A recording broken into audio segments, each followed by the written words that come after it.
Halo Sobat Youtubers, jumpa lagi dengan saya Sung Litong Kesong di channel Talaut Project.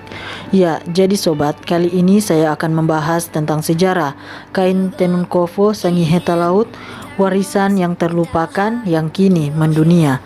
Tetapi sebelum lanjut, pertama-tama jangan lupa untuk klik tombol subscribe di channel ini dan jangan lupa untuk like video ini jika suka video ini. Oke guys.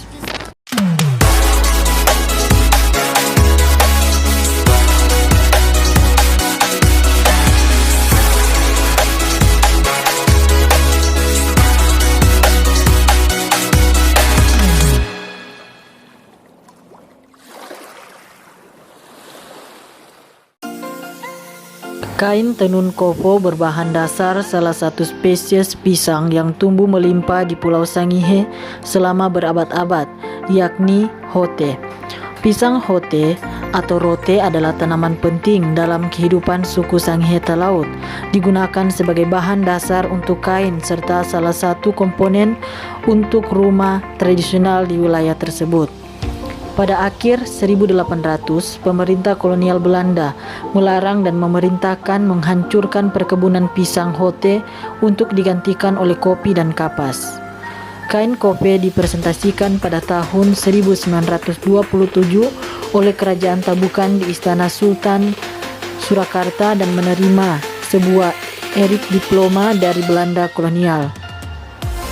Pada tahun 1979, kain kofo terakhir disajikan di Yogyakarta oleh Ibu Makatengkeng Rondingan, tulis Kofo Indonesia. Tahun 2017, kofo tekstil telah secara resmi dinyatakan sebagai warisan non-material yang akan diawetkan dan dilindungi di antara 33 tekstil tradisional Indonesia oleh Kementerian Pendidikan dan Kebudayaan Indonesia.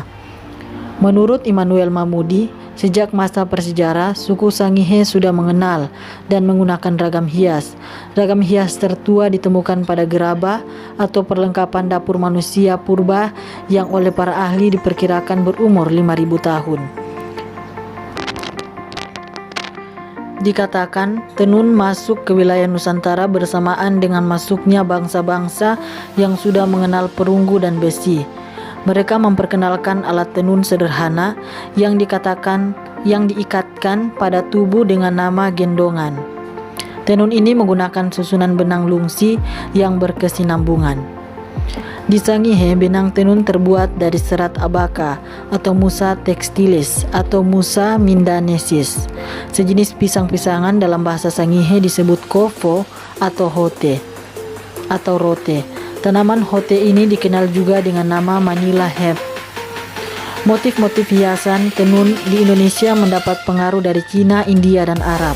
Selain sebagai busana, kain digunakan dalam berbagai aktivitas kehidupan manusia seperti upacara, keagamaan, dan mas kawin. Suku Sangihe mengenal beberapa teknik pewarnaan kain menggunakan bahan alam sekitar. Warna merah, ungu, kecoklatan, menggunakan kulit batang bakau atau mangrove, dan seha atau mengkudu atau Morinda citrifolia.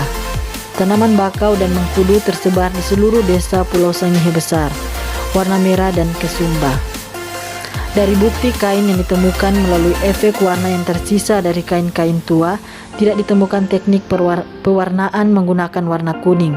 Warna-warna yang nampak pada kahiwu tua adalah merah, ungu, kecoklatan, coklat muda, yaitu warna asli Hote.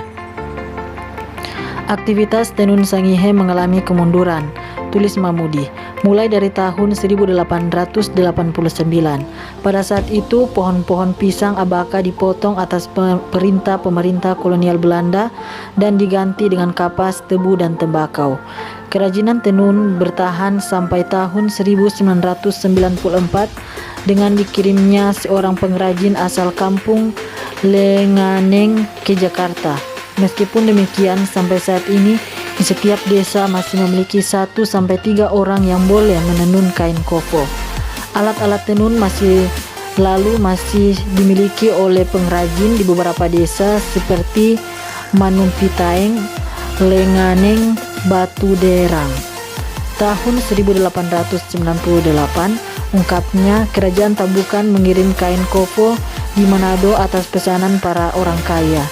Tahun 1924, kerajaan Tabukan mengadakan pameran kain kofo di Pekalongan. Tahun 1926, Raja Tabukan berpameran di Manado mendapatkan penghargaan tembaga. Di tahun yang sama, kain kofo dipamerkan di Yogyakarta.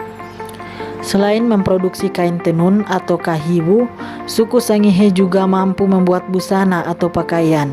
Secara umum, pakaian laki-laki disebut bali, pakaian perempuan disebut laku tepu, kemeja disebut baniang, alat yang digunakan untuk menenun kain disebut kahiwuang. Lebih jauh, Papar Mamudi, laku tepo diperkirakan berumur 120 tahun, ditemukan di Manupitaeng, Kahuis, dan di beberapa tempat lain di Sangihe. Dalam kehidupan sehari-hari, suku Sangihe di masa lalu, pakaian dapat menunjukkan perbedaan status sosial. Ada pakaian yang digunakan di kalangan istana dan para bangsawan, dan ada juga yang digunakan oleh masyarakat biasa. Secara umum, model pakaian bangsawan dan pakaian rakyat biasa tidak jauh berbeda.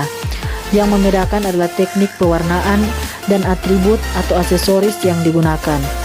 Sejak masuknya bangsa Eropa di Kepulauan Sangihe Talaut, pakaian dan aksesoris mengalami perubahan model dan fungsi dalam kehidupan bermasyarakat. Situs pemerintah Provinsi Sulawesi Utara atau Sulutprov.go.id mengungkapkan kain tenun kofo telah dikenal dan dikembangkan sejak tahun 1519, dibuat atau dikerjakan putra-putri raja di Sangihe Talaut. Kekayaan budaya kain kofo ini dapat dilihat di Museum Nasional Jakarta atau Museum Tekstil Jakarta, Museum Kebudayaan Provinsi Sulawesi Utara, bahkan di Museum Nasional Swiss. Ragam hias tenun kofo Sangihe Talaut dibentuk menurut contoh anyaman dan dengan menggunakan teknik tenun pewarna alami dari desa-desa setempat dan menghasilkan motif dekoratif berdasarkan bentuk serta simbol tradisional. Ya, jadi guys, itulah sedikit sejarah tentang kain tenun kofo Sangihe Talaut. Terima kasih karena sudah menonton video ini. Jangan lupa untuk like, komen, dan subscribe channel YouTube kami untuk mendapatkan informasi tentang video-video terbaru dari channel kami ini. Oke guys.